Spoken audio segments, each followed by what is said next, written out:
The broadcast is now starting. All attendees are in listen-only mode. Good evening, everybody. Thanks for joining.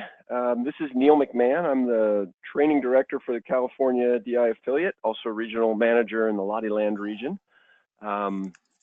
Welcome to the Staying Organized webinar tonight. So hopefully we will be able to share some good information to help you as team manager to kind of keep your team organized, maximize your time, some tips and things that we have all learned along the way. I was a manager for 11 years, so I learned how to not be organized and how to be organized and to kind of try and balance those two things. So we will take a couple of breaks along the way to kind of pick up questions, and on your panel on your screen, you should have a spot where you can ask questions. You can just send those to the organizer or the organizer and panelists, and we'll pick those up. And so we'll stop if we pick up any questions along the way and try and answer them as we go. So with that, let's take a look and see what we're going to cover tonight. So first of all, we'll talk about just getting organized, maybe some helpful tips on ways that you can really kind of help pull your team together from an organizational perspective, not just only from organizing your space, but organizing your team, organizing your activities, all of that. Talk about brainstorming and how you can bring that little bit of discipline into how you generate ideas as a team and how you keep track of those things and all of that. Talk a little bit about project management, and this is not the challenge of project outreach. This is really managing the project of the team solving the challenge and helping them to work through that as efficiently as possible. Scheduling is another big piece of staying organized. A little bit about tools and resources and how you can help the team get to the tools and the resources and things that they need most efficiently. And then once you have those things, to make sure that you can kind of keep them at top of mind and help them make the most use of those things. We'll talk a little bit about keeping it clean. Organization is definitely, sort of mental, your actions as well as your physical space. So those are all key things to keep in mind. So let's get jumping in here. So getting organized. So I think it's important as we go through this topic to keep in mind that everybody has a different sense of organization. Everyone has a different level of organization. So this is not something that you're either organized or you're not, or you are organized. This is really hopefully to help you move the needle towards organization, wherever it is that you sit as a team manager. So some of the things that I will give to you tonight may sound a little bit over the top, maybe a little outlandish, like I can't believe somebody would do that. That's way too organized. That's okay. These are just ideas and tips to help you become more organized, which will in turn help your team be more organized, which will in turn help your team be more efficient and to get to the place that they're trying to get to more readily. And less effort for the same output is definitely a good thing, or same effort for a greater output. So as you go through this, don't feel like you have to be as organized as possible. This is just take these things, do with them what you will. Hopefully they'll help you and your team as you go through it. So a few things to keep in mind. The biggest resource that your team has is time, and your time is already ticking. That's not to be panicked, but it's a fact. Everybody's tournament date is set, so you have a finite amount of time between now and then. So this will help you be more efficient and make better use of that time, because that's really the key thing. So you have other resources though, right? You have materials, you have ideas, you have just the hours to work. Make the most of those things. And if you're disorganized, you're going to be kind of running all over the place. The team's going to be sort of stabbing at things here and there. Maybe they get lucky and do things right the first time. Chances are that probably won't happen. So if you're more organized, it will help the team keep moving forward. And moving forward is energizing. Not moving forward is frustrating and can really, make it harder for the team to stay motivated and engaged and positive and all those things. So the organization can kind of filter out some of the noise and some of that difficulty and just kind of get them going along. So And keep in mind, everybody can do this better. So, like I said, some of you may be really disorganized and you're like, I don't even know how to do this. And some of you may be hyper organized already. You can be better at it too. We can all be better at it. I am a particularly, um, I'm a very organized person. People think I'm a little bit too far to that side. And it took me a long time to kind of get used to the disorganization and sort of the free flowing attitude and approach to this program. But you can apply it into that and bring a little bit of that direction into the sort of chaotic world that is being a DI manager. So, and then the last one here is a stitch in time, right? Everybody knows it saves 9. It's very true. If you are organized going into your meetings, if you are organized going into a practice, if you're going into some sort of build or a project or something in particular, and you're organized, and the team is organized, you may foresee some things that are coming down the road that you may be able to avoid. So that's going to be something that you're really going to want to do to try and keep things moving and keep it on track. So first piece of this organization, usually the first thing that you were doing as a team, you're going to start brainstorming, right? You're going to be figuring out what you're going to do. How are you going to do it? It should be a very messy and chaotic and disorganized process, right? Brainstorming isn't something that should be linear. It shouldn't be moving directly down. We're going from A and we're going to go straight to Z. You're going to go all over the place. You may go forward, you may go backwards. So within that, there are thousands and thousands of little gems of ideas that the team may want to come back and tap into. So it's really important to keep track of those things. And how do you do that? The thing that I would recommend to you as the team manager is be the scribe for the team. That is something that is allowed. It is not interference. I know there are some team managers that have kind of asked that question and said, well, isn't that interfering with the team? No, it's not, because you're writing down what they say. And you're helping them keep track of it. And one of the things I recommend with this is get the big pads of paper. You can pick them up pretty cheap at lots of different places. You can get them online, and then just you sort of stand at the ready with some markers in your hand. The easiest thing to do is have 3 or 4 colors. I like Sharpies. That always worked well for our team, but you can use whatever you want. The nice thing about different colors is if it's time for one of them to come up and draw something, you may need to distinguish different things, and so the different colors come in really handy. But it is you need some kind of method for recording the ideas as they happen. It doesn't have to be on those big pieces of paper.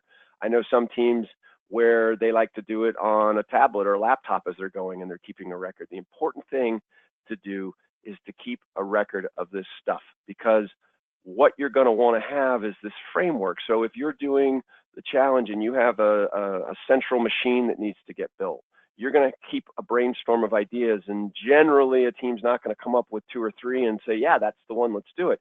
You might want to come up with 10 or 15 or 20 or 100 ideas. How is anybody on the team going to remember what those 100 ideas are? There's no possible way. I can barely remember what I had for lunch. And so how can I be helpful to them and help them remember things? And how in the world are they going to remember? They sometimes will forget their homework. They'll forget to put their shoes on. They'll forget, to do all kinds of crazy things. And you want them to remember what they brainstormed at the practice last week? No way. It's just not reasonable. And this will really help organize. So after you're done with this manic brainstorming session and it's time to kind of figure out, all right, which ones of these ideas are we going to use?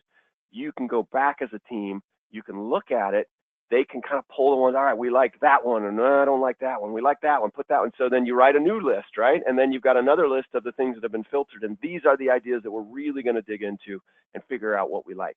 So it just helps to distill the ideas down to the ones that you like. And then the nice thing is you've got a list and a record. So a month from now, let's say that central idea didn't work. And you have to abandon it. That happens.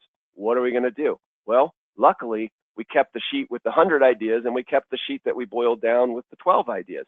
And they're sitting right over here taped up on the wall. So we can go back very easily and look at them. Or somebody says, what was that thing we were going to do? I don't remember that. You've got lists, and you can lists everywhere. So if you could have seen my garage in the middle of the season, there were dozens of pieces of paper taped up onto the walls, and we used them all the time. They drew diagrams. They, we kept these lists, just different ideas and, process flows and all kinds of crazy stuff when they would start to really get into the build. It's crucial to do that and to help, just to help give a framework as you move forward. So that is, I think, the sort of the basis of this. It gets the ideas in a collected place, gives you a chance to move forward in a more organized fashion. So the next piece of that then is really, once you've done your brainstorming, you've picked your challenge, you've figured out kind of how you want to do it and what you want to build and all this great stuff, let's get started, right? Let's help the team get moving. Solving that challenge all at once is not possible. There's too many moving pieces. There's too many things to build. There's a skit, there's costumes, there's props, there's machines potentially. There's a dozen things that all have to be done. And if you try and do all those things at once, there's going to be a lot of circular work. There's going to be a lot of things. And it's, like I said, it just, you can lose the positive energy because there's just too much in front of everyone. So help them organize as you go through this, right? You start at the big pieces, you brainstormed, you picked your challenge. Now all right, so let's pick how we're going to solve the central piece of our challenge. If you're doing fine arts, let's work on, do we want to work on the game first, or do people want to work on characters in the skit first? Whatever your team wants to do first, help them with that, and then help them through each of these things as they go so that you're picking them off piece by piece, and you're doing kind of the general brainstorming of each of these. Okay, we've got the general stuff done. We kind of know what we want to do here and how it's all loosely fitting together. That's great, okay? So we've got that strategy, we're going through it, and now we're going to move from these larger concepts into the various pieces, right? Then as they go to that, then they can boil into the details of each of these things. Maybe they want to just work on their central machine and get that all going and built and fixed and ready to go. And so then we'll work on our story later. But we sort of generally know what our story is. Or maybe we just want to work on this piece. We're not even going to worry about these other things until this is done. And then they're kind of going to go piece by piece as they move through it. There's not a right way to do it, but this just gives it a structure. Whatever the structure is that's going to work best for your team and however they want to do it, give them those tools to kind of build the structure and get going. And then I think as the thing about this, and I already mentioned it once, is that this is not linear. So we talked about that. Boy, wouldn't it be nice if we could just start with piece 1 and go down and get that finished. Start with and go to piece 2 and get that all finished. Go to piece 3, and check them off the list. And then we get to piece 4, we just shove it all together and it works and it's perfect. That's not the way this works. So make sure that you're prepared and that they're prepared, and having that structure allows things to move forwards and backwards a little bit and, kind of keep the project under control because there's a plan, and the plan will adjust, and it's going to, I guarantee it. But at least that way you have a project, you have a list, and then, the to-do list, and we'll talk a little bit about organizing your meetings in a little bit. If you don't have this project at least sketched out and the team doesn't really have a sense of what's going to happen, it's really hard to keep the organization going as you go through the year. You tend to lose track of stuff and that type of thing. So, and then the last thing, and this is something that you should be prepared for, and you should definitely prepare your team for it. You're going to run out of time. Every team runs out of time at the end of the year. The couple of weeks before the tournament are going to be a mad dash, and we'll talk a little bit about what you do when you get to that. But be prepared that there's not going to be enough time to do everything that they want to do. Just doesn't happen. Very experienced teams. The last team I managed, they were together for the core of them for 9 years, and they always ran out of time. Every single year before every single tournament, they ran out of time and they had to drop some stuff off. Well, this and this and this aren't going to get done in the project plan, but that's okay because we got this thing under control. So how do you keep that? So you've got that project plan. It's a sketch. It's sort of general, but how do you keep that moving and how do you keep it on time? The first important piece is the schedule. Most of you have started regular meetings. Some of you may just be getting going and you haven't had those regular meetings. You've just had a couple of meetings and you're kind of going through it. Try and get your team on a dependable schedule and stick to it. Of course, things happen. Of course, sometimes things come up. If you're managing the team by yourself, you may have work. Something comes up. You can't get to practice on time. You may just be sick as all get out one week and you just can't get to the meeting that time. Happens to the kids too. Sometimes they can't make meetings as well. So you want to stay flexible, but you also want to set that expectation that practices are important. The whole team depends on every single person on being there, and get them to the practice. If they're there, then that's going to make you productive. If you have 5 kids on your team and you wind up with 3 of them on average at a practice, that's not going to get as much done. And then what do you do when it's, you've brainstormed with 3 and then the other 2 show up and they want to do something different? That causes problems. If you can get everybody at every meeting, that will make it so much easier. And that certainly comes from setting expectations with the parents as strongly as you possibly feel comfortable doing. You don't want to be draconian about it. You don't want to be demanding about you. If you don't show up, your kid's going to get off the team. But you do want to make sure that they understand that this is really, really important. And having the kids together as a unit just makes it a better experience for everybody. So definitely want to set that piece of it. In exchange for putting that expectation on your kids, you have to kind of meet them in the middle on that. You're going to tell them to be on time from start to finish, right? In exchange for that, you need to be ready to go when they get there. So if your practices start at 5 p.m., you don't want to be walking out into your practice area, whether it's a garage or the living room, at 2 minutes after 5 and going, okay, what are we going to do today? I'm not sure about that. Because that's not fair. Hey, you be on time, but I'll kind of get going when I'm ready. No, you be ready to go, get them there on time, get them started on time, and do your best to finish on time, and keep them moving, right? If you've got a practice set, they show up, they're ready to work, you're there, you're ready to work, that's going to be good. Everything's going to be moving. And part of that keeping them moving is there has to be some kind of schedule. Are you going to practice instant challenge at every practice? Lots of teams do that. You don't have to.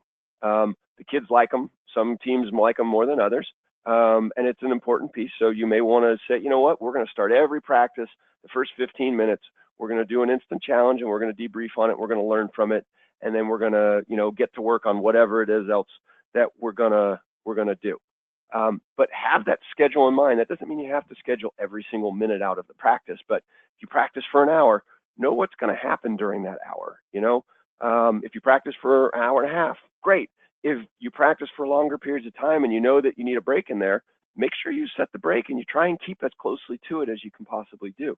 Because that'll get you into a stronger process and a stronger, kind of cadence to the whole thing, and that'll help out a lot.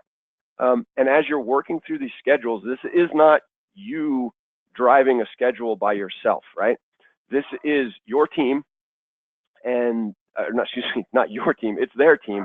And so they need to be engaged in, figuring out what needs to get done and working through that schedule. So it's important for them to understand return on investment, if you will. So it's like, we want to do this, this, this, and this. Okay, well, what are we going to have time to do? And this becomes a really important skill to start to build with them, because as they get towards the end of the season, we talked about it, you're going to run out of time.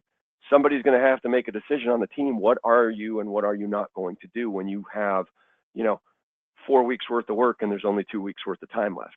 So these are good skills that they'll start to build as you have the schedule and you start talking about what you're going to do. So I strongly encourage you to, help them figure this out with you, but give them the tools and the organizational sort of framework to build in, the important pieces that are there. So before I kind of keep moving on, any questions that are out there? I actually forgot to introduce Dick Penn. He's also on the phone. He is our affiliate director, and good to join us tonight. So Dick, are there any questions that have come in at this point? No, I've actually seen no questions. Okay, that's good. That's all right. That's all right. So we're moving along. So along with scheduling, right? Tools, resources, efficient access to needed tools and resources will make them more productive and absolutely will increase what comes out from the work, what is produced, if you will. Now, tools and resources can mean a lot of different things. Certainly, you see the picture here, those are tools in one sense, but there are a lot of other tools as well. So think about how you're going to create that access for them in whatever the space is. Some of you may have a garage that you use. Some of you may work in a living room. Some may even be in a classroom. You are all going to have different challenges to accessing things. Some of you may have access to amazing shops where there's tools galore and you have everything there. Some of you may have far less tools, and you may not have everything at the ready. So as you do that, you're going to have to think about these things.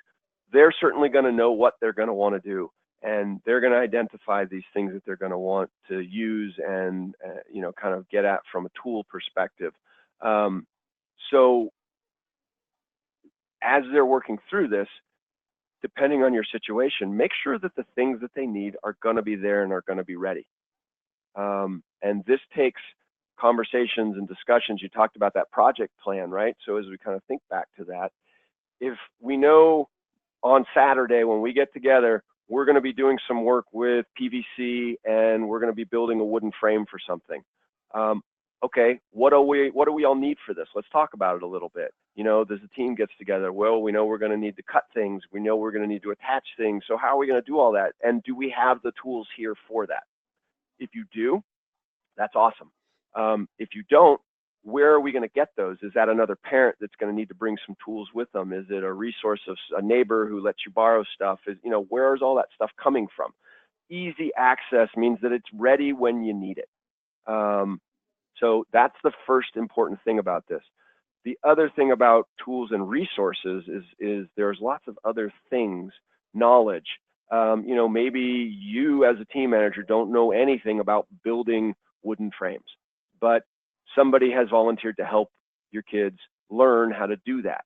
So before it's time to build the wooden frame for the actual solution, make sure you've set some time aside for that person to come in, show them how it's done, show them the techniques that they're going to need to learn, whether it's building a wooden frame, whether it's, wiring a simple battery-powered electric motor, whether it's, making paper mache, whatever it is that they've identified as something that they want to do that's, to solve their challenge. Make sure that you've provided the resources that they need ahead of time. And then you can be ready to actually execute on it. If that's, if you're doing it that way, that gives you that easy access. So it's not that the access to the tools, whatever they are, doesn't become an impediment to actually doing the creation or the building, because the building and the creation is difficult enough as it is, regardless of how simple it is or how complicated it is. That's always tricky. It takes time. Don't make it take longer because you didn't have the power drills ready, or you forgot to charge the batteries to run the tools, or you lent your extension cords out to the neighbors so they could trim their bushes, and now you don't have an extension cord, so you can't run the saw out onto the driveway so that the kids can use it.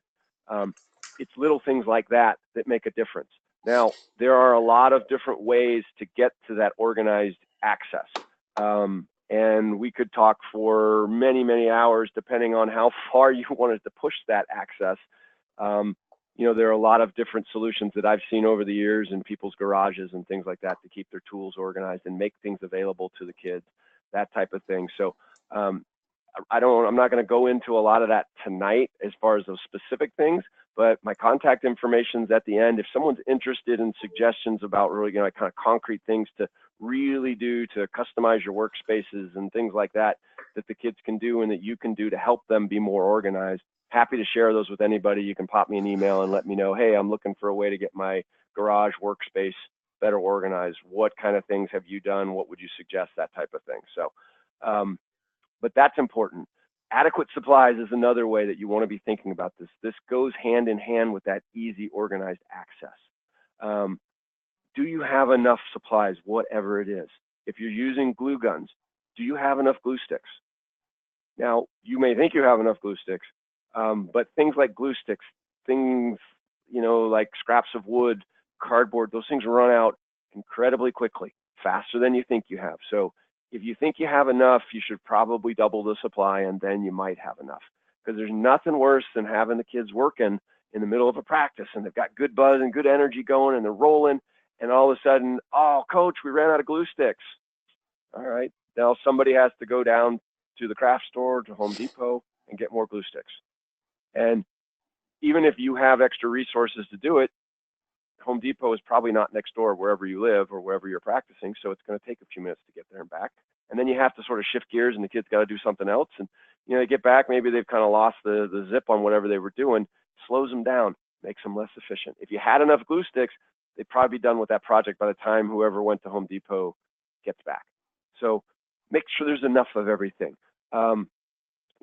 Whether it's paintbrushes or it's markers or like I said, glue or raw materials like wood or there's scrap fabric, things like that. Make sure you've got enough of it. And the way the way that helps to do that is you should be, the kids should be talking about figuring out what they need. So help them anticipate that, right? So, maybe a suggestion is at the end of practice, you talk about what you're going to do the next time, and then they can help understand, okay, we're trying to sort of manage our logistics here. What are we going to need next time? Do we have enough of it? Is there anything that we're running short of? And we'll talk about cleanup in a little bit, but that's a great time for them to be paying attention. And, how do you go about identifying those things and keeping track of them?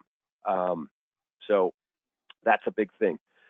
The last one here, and getting help with knowledge and tools. Like we said, some of you on the phone probably have a great shops at your house. You don't have any problem with this. You know how to use all the tools.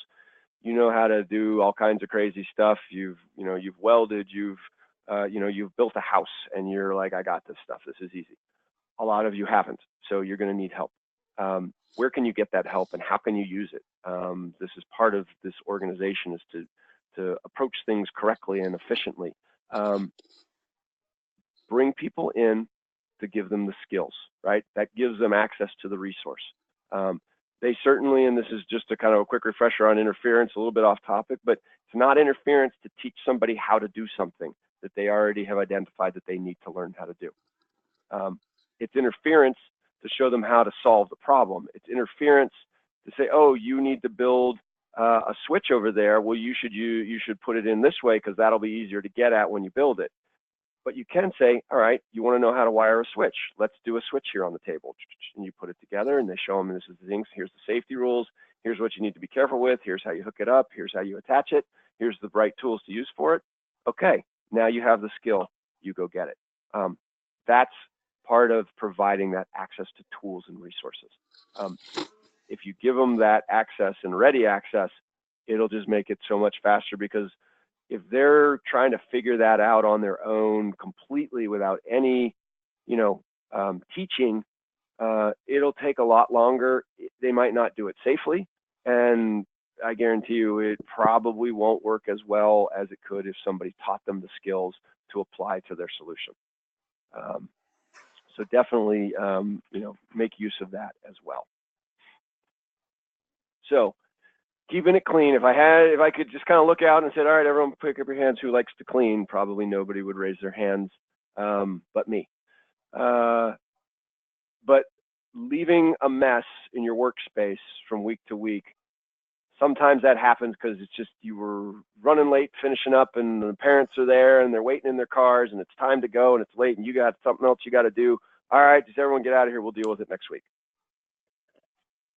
That's fine. But if you do that every single week, it will catch up with you. It will destroy the productivity of your space. It will make it hard to do things.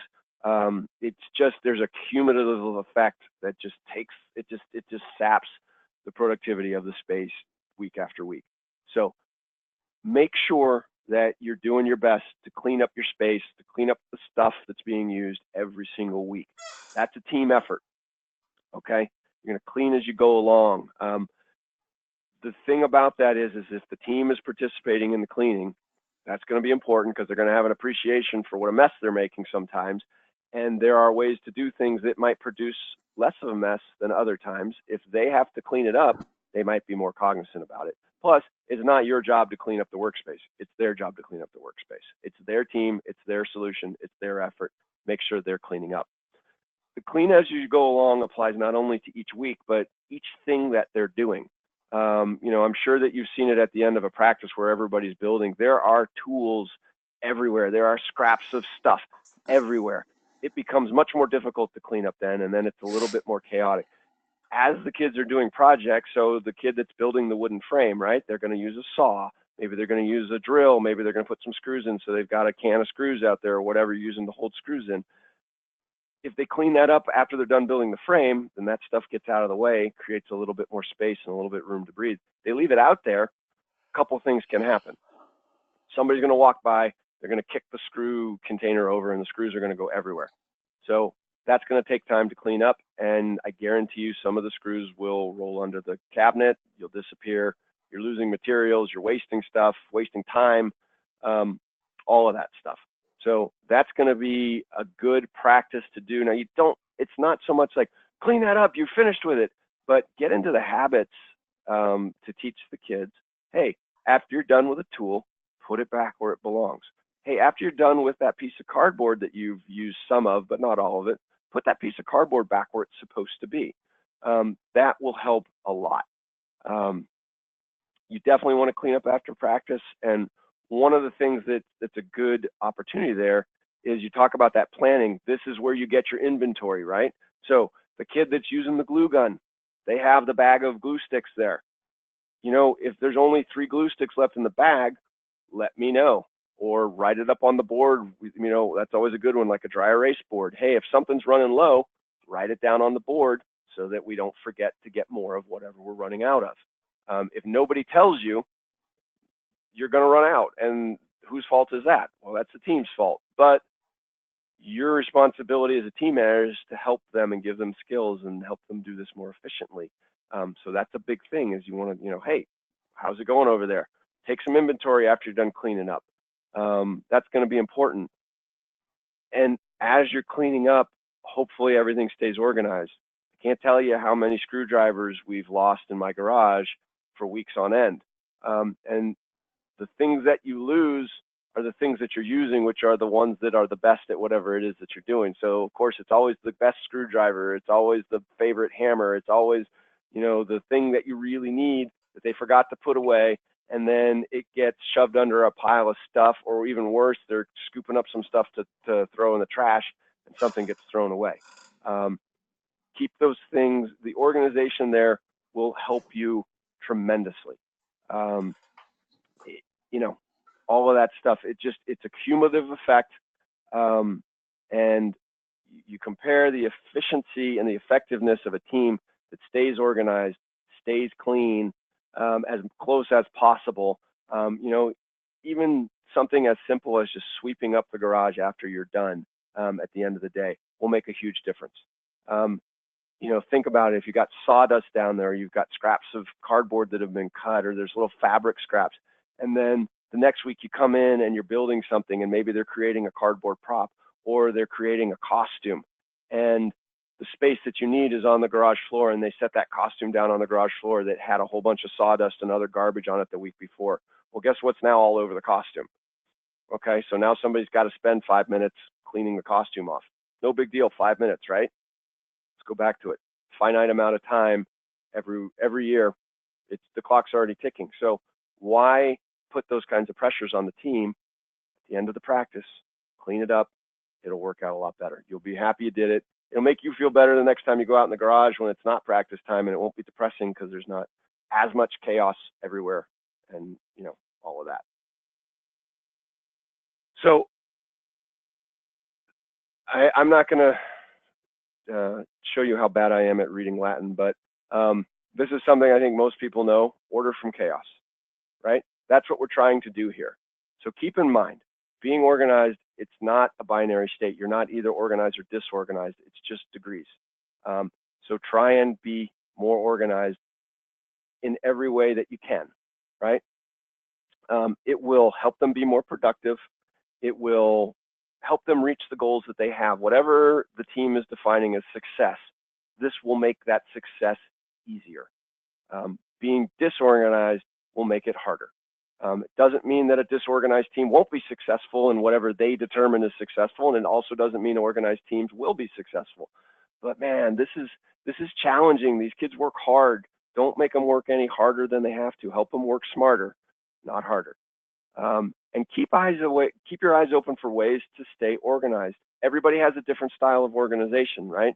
It's not one way or or it doesn't work, keep an eye out for your team. Understand, pay attention to how your team accesses tools. Where's the best place to put the tools? What do they spend time, wasting while they're trying to get stuff going and together? Is it, every week somebody spends 5 minutes trying to unwind the extension cord, get it plugged into the plug because the plug's kind of in a weird place in my garage, and then they have to wind it out there, and it's always getting pulled out of the wall. Okay, is there a way to set that up so that nobody has to do that? Is there a place that you can plug it in differently and just leave it there and leave it plugged in so that there's always an extension cord ready to go when somebody needs to plug something in? It doesn't seem like a big deal. It'll save you collectively hours over the course of the season so that you're not wasting time doing that. Are the tools in a place that's hard for my little ones to get to? Maybe so. So maybe you want to set up a little pegboard and hang the most commonly used tools on it in a place where they don't have to struggle to get it, right? Is there a way to organize everything that's written down? So as you're scribing, maybe you're one of those teams that uses a computer versus writing it down on paper. So does it make sense at the end of each practice to just email everybody your notes that you just took from the meeting? So now all the kids have it. Or do you keep it on a single document so that the whole thing's there, and what's the format of organization? Those are all good things. They all help, and make sure that they work for you, because one thing that will most likely kind of unwind itself by the end of the year is the pressure starts to build. If you're forcing yourself into organizational strategies that aren't comfortable for you and don't work for you personally, it's not going to translate well, and you're going to go away from them at the end of the year when it gets busy and it gets stressful. So definitely try and apply these things to what you want to do. So within that construct, also understand that there's chaos and there's turbulence and unexpected twists and turns. For those of you who are new to this, the season is it ebbs and flows. Some weeks are great.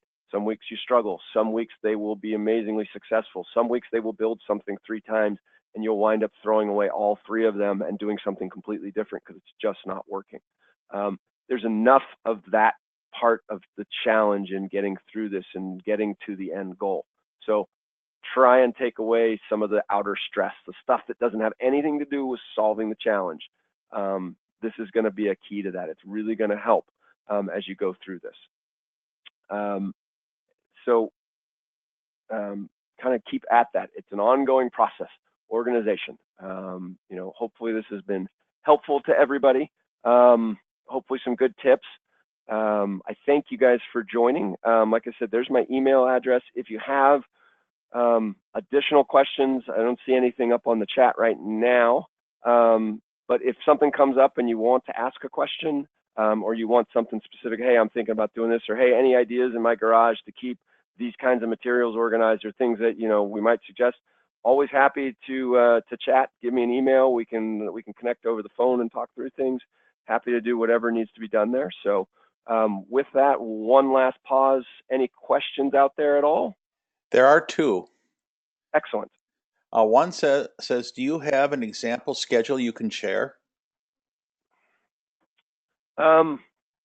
So I would say I don't have one. What I would say is there's a document called the roadmap. If you're brand new, it's a very useful tool. And if you haven't seen it yet, you can get it off of the place where the same resource center where you downloaded your challenge. And if you can't find it there, reach out to your regional director and ask them for it. I'm sure they can send it to you as well. It has some good sample schedules, but what I would say is use that lightly.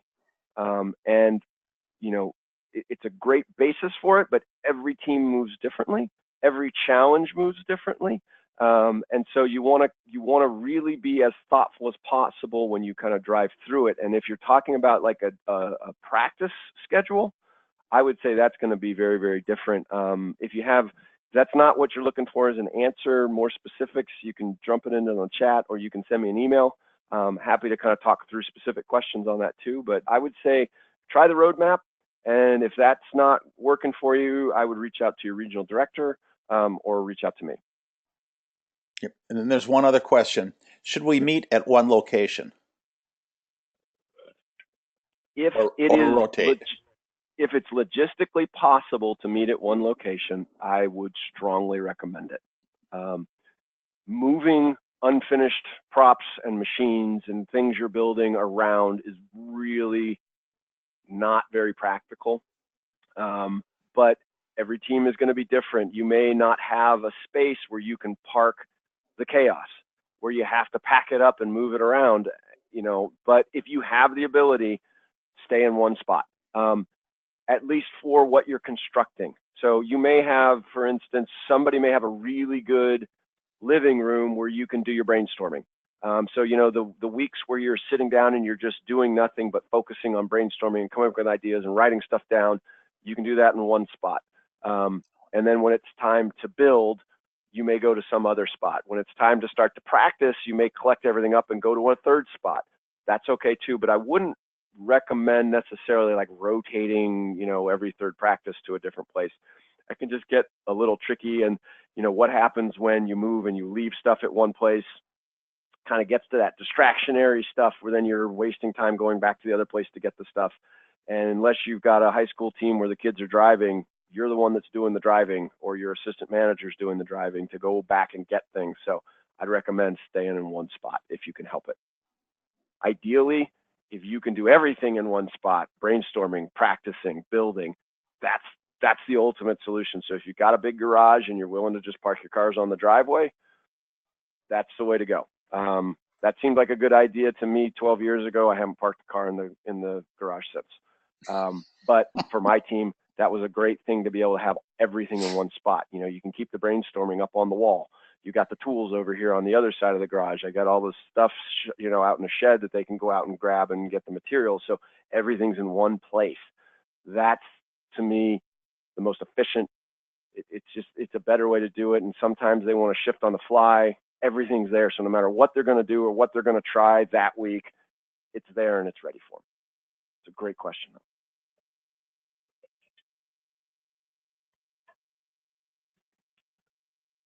Anything else, Dick? Yes, there's one other. All right. Are the instant challenges that we were given to practice with this year going to be the same challenges that the team will compete in at regionals? Interesting question. No. So the challenges that you will run into at your regional tournament will be completely unseen to you. The team will have never seen those before. That's really the main, the thing about instant challenge is it has to be something that they're not necessarily prepared for. Certainly the skills to do it, they're prepared for. So they're learning the improvisational things, the teamwork, the idea generation, all of those skills that go into solving it, they're prepared for. But as far as whatever that actual challenge is, they have no idea what they're walking in to see. It could be something they have to build. It could be a performance. It could be something that they have to logic a problem out. It could be a combination of all three. You just don't know until you get there. So yeah, whatever you're going to see at tournament, it will be brand new to the team.